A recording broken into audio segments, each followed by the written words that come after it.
Hey, so just a little about myself. I am a mother of 3 now. We just recently went from 2 girls to 3 girls, and I totally thought I could do it. I thought, I've had 2. I know going from 2 to 3 is a big adjustment, but I've had 2 babies. I can totally do this baby thing. I know what I'm doing. And then she was born. And everything was completely different. I felt like a brand new mom all over again. From like the minute she was born, I couldn't get her to eat. All she wanted to do was sleep. I had to wake her up with every feeding up until we got here, the hospital. I'd have to wake her up. If my alarm wouldn't go off at night, sometimes she would go 6-8 hours between feedings. And then when she would wake up, she still wasn't really interested in eating. I mean, she would eat a little bit and then stop and fall asleep. And it would take me like an hour to get her to eat an ounce. And this went on until her primary care physician, her first appointment with her. It's been a roller coaster of a first month. So the first couple days in the hospital, I'd have to wake her up to feed her, and the nurses were a little concerned, but they kept saying, well, for the first 24, 48 hours, they're just really tired and they're just really sleepy, and that's normal. And I'm thinking, this isn't normal. My other 2, they were eat like every 2 hours on the dot. To the point I was like, there's no way you're hungry again. And this one, no. I mean, after 4 hours, I would wake her up, and sometimes it would take 2 hours for me to get her to even be interested in eating. And then it would take another hour for her to even eat anything. So we were discharged from the hospital, and the next day was a holiday, and I realized she had gone 24 hours without pooping or peeing.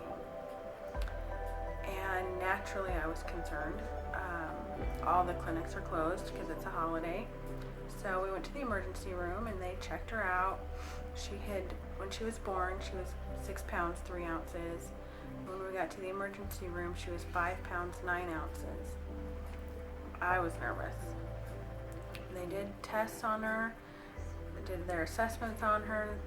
Everything looked normal. While we were there, she ended up having a wet diaper. So they said at the time I was only breastfeeding.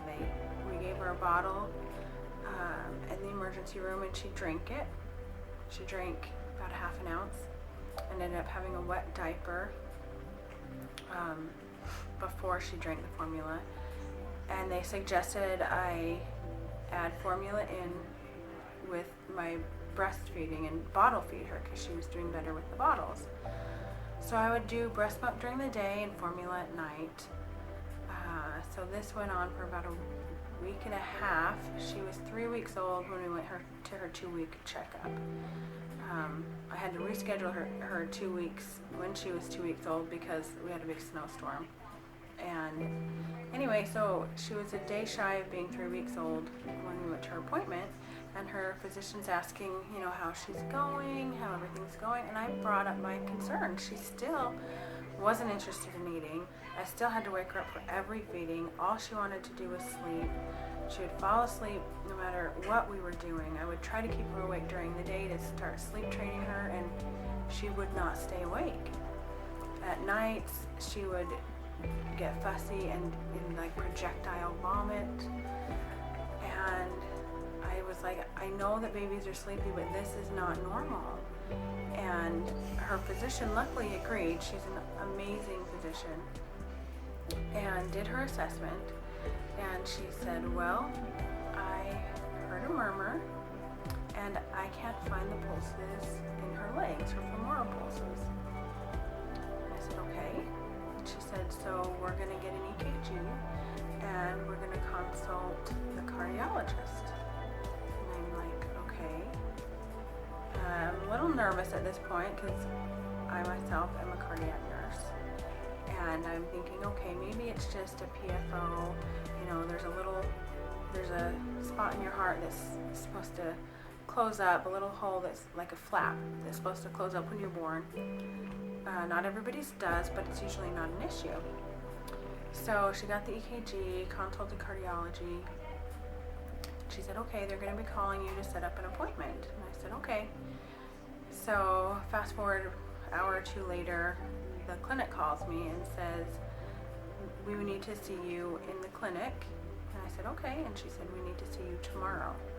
And I thought, oh no, that is not good. It's good to be seen by a cardiologist. It's not good when they are telling you when they're going to see you, and it's going to be tomorrow. So I was a little bit more nervous. So I went to the cardiology appointment. I had my husband stay home with our other girls because our oldest was sick. And I went to this appointment. They did an echo, which is like an ultrasound of the heart. And they said, oh, the echo usually takes about half an hour. We were in there for an hour. And we come out, and the cardiologist is talking to us, and she said, well, I saw what's called a VSD, which means there's a hole between her right and left ventricle. I said, okay. She said, but that's not what concerns me. What concerns me is she has a coarctation of her aorta, which is the aorta comes up and down like this, and then the vessels branch out into your body. And it pumps the oxygenated blood to your organs and hands and feet and everything. And she said, right at the aortic arch, right after the arch, there's some severe narrowing. She said most babies' arteries are about this big, and hers is about that big. And so the reason that's concerning is her heart is having to work really, really hard to pump the blood to her organs. So her organs are not being adequately perfused. They're not getting the blood supply that they need. She's a high risk for organ failure, and we need to admit her to primary children's and do heart surgery. And I said, okay. When do we need to do this? When can I make the appointment? And she said, you're not going home. Life Flight is coming to get you. She's going to be admitted, and she needs heart surgery sooner rather than later. And I'm sitting in this doctor's office by myself, and I was floored. And I asked, okay, do they have to open her up, do a sternal incision, or can they go on the side? And she said, no, they can go on the side. It'll be less invasive. There's a lot less risks with it. I said, okay. I'm still crying, calling my husband, you need to get up here, we're being admitted. She's gonna have heart surgery. So fast forward a couple hours, we're meeting with the cardiologist at the hospital, and he said, well, in addition to the VSD and the coarc, we also found hypoplastic aorta. I said, okay. So essentially her entire aorta is just too small. And it's making it even harder for her body, her organs, to get the blood it needs. So we're gonna have to go in and do open heart surgery. And at this point, he's letting me know they have to cut her open, and I lost it. I mean, this was our supposed to be healthy baby. You know, we never saw anything on the ultrasounds. We never saw anything wrong with her. And we're just having to try to process all this. And in the meantime, they put her on a medication called PGE that they were hoping would open up the narrowing in her heart. And they said there's a 50-50 chance that it'll work. Well, it wasn't working, so they decided to increase the dose to see if that would buy her a little bit more time before surgery. And instead, it bought her a breathing tube, because one of the risks of this medication is apnea, where you stop breathing. and she was doing fine, and then all of a sudden I look at her and she's got like all these bubbles coming out of her mouth. And I was like, is this a side effect as well? Increase in secretions, and they said yes. And at this point, the doctors were there. They were going to do a procedure where they put a PICC line in her for the medication. And they had her on oxygen, and the doctor says, I think we'll just turn up her oxygen. And I said, no, she's struggling. She can't breathe. At this point, she's like frothing at the mouth. Her color is gray, and she's not breathing. I said, she's not breathing. And the doc looks at her. Okay, we're going to have to intubate her. And I've seen lots of intubations. I've been in the medical field I've been at the hospital for 15 years. I've seen intubations. I've never seen an intubation on my child. I had to walk out of the room, collect myself, and I stood outside the room watching. They did an awesome job intubating her, but seeing your 3-week-old baby intubated is heart-wrenching. And then the next day, she's being taken to the operating room. We were told that the VSD in her heart, the hole was much bigger than they thought it was, so there was a lot of mixing of oxygenated and unoxygenated blood. So the small amount of blood that was perfusing her organs is not completely oxygenated. So they were hoping they didn't have to fix that hole, but now they're going to have to go and patch that hole. And they said to fix her aorta, they have to completely reconstruct her aorta. And they also found a PFO, which was my initial concern. But people live with PFOs all the time. They're not worried about it. They didn't fix that. So now we're still in the hospital. She's just not gaining weight. So a couple of things that happen with this type of surgery, because there's so many nerves that run behind the aorta. These babies have to learn how to suck and swallow again. So she's on a feeding tube. We're going to go home on a feeding tube. And there's a nerve that runs right there that controls the left side of your vocal cords. You have the right and the left side. And they sit like this. And when you talk, they open. When you swallow, they close and pull up, and a little air bubble comes up and sits right under your vocal cords and protects your lungs from you swallowing, aspirating, getting any food or liquid into your lungs. And then you have the epiglottis that sits on top of your vocal cords. You have these things in place to protect yourself so you don't aspirate. Well, that nerve to the left vocal cord has been damaged. We don't know if it's temporary or permanent. And her left vocal cord is stuck. It's called vocal cord paralysis. It's stuck in the closed position. So this one's closed, but the right one can open and close. But that causes her to have this, it's called a stridor breathing. It's a really noisy breathing.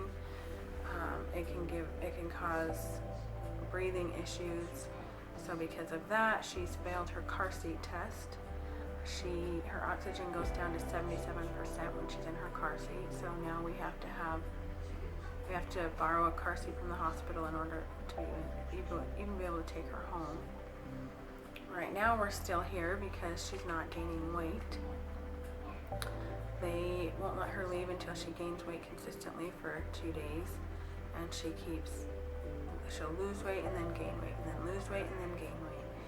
And apparently it has to do with the calorie intake. So she needs calories to heal. She needs fats and proteins to heal her sternal wound and her sternum and everything else that they did.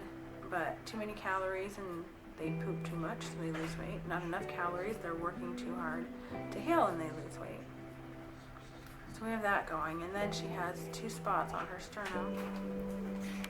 And here we are with Georgia. She's trying to pass her car seat test to make sure her Oxygen stays where it should be. Right now it's 95. That's so much better. Can you see it? So much better than it was. It went down to 77 when she was in the other car seat. Oh, baby. It's one more hurdle to jump through. She has to maintain her stats for an hour and a half in this car seat. If she doesn't, then we are here until she can.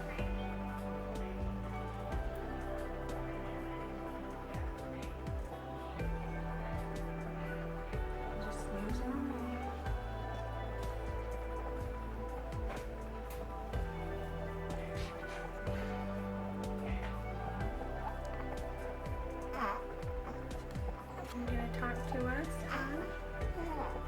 No? Yeah, you don't like it, huh? You just want to be held.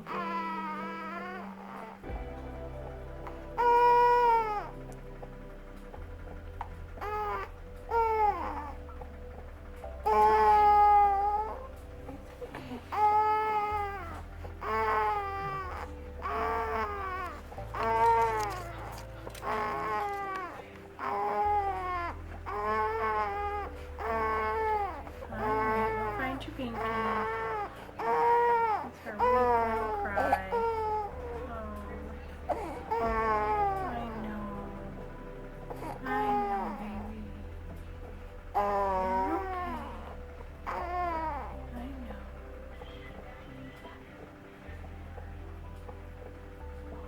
But her oxygen is still doing good. Good job, baby girl. Good job.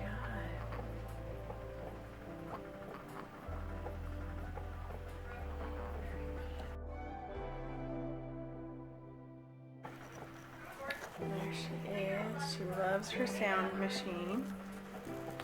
But I'm trying to see if you can hear that strider breathing. Now she's not going to do it. Doesn't she look so comfy? They've been spoiling her so bad. They have heat packs on her and her sound machine. I'm like, how am I going to take care of her when she gets home? She's not going to have heat packs everywhere. I'm going to do that breathing thing. 3 to 1.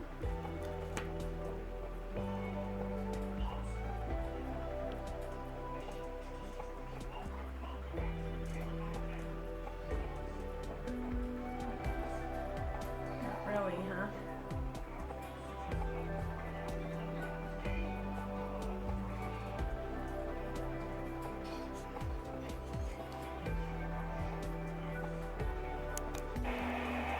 So here's Georgia. She just has her feeding tube. She's got everything else off. She's doing so much better today. Her weight's the same. She hasn't lost weight. She hasn't gained, but she hasn't lost. She's doing good. Off her oxygen, just her feeding tube. There she is.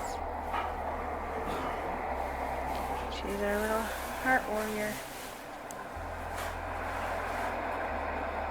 She loves this sound machine. I put it next to her all the time and she just does so much better with it.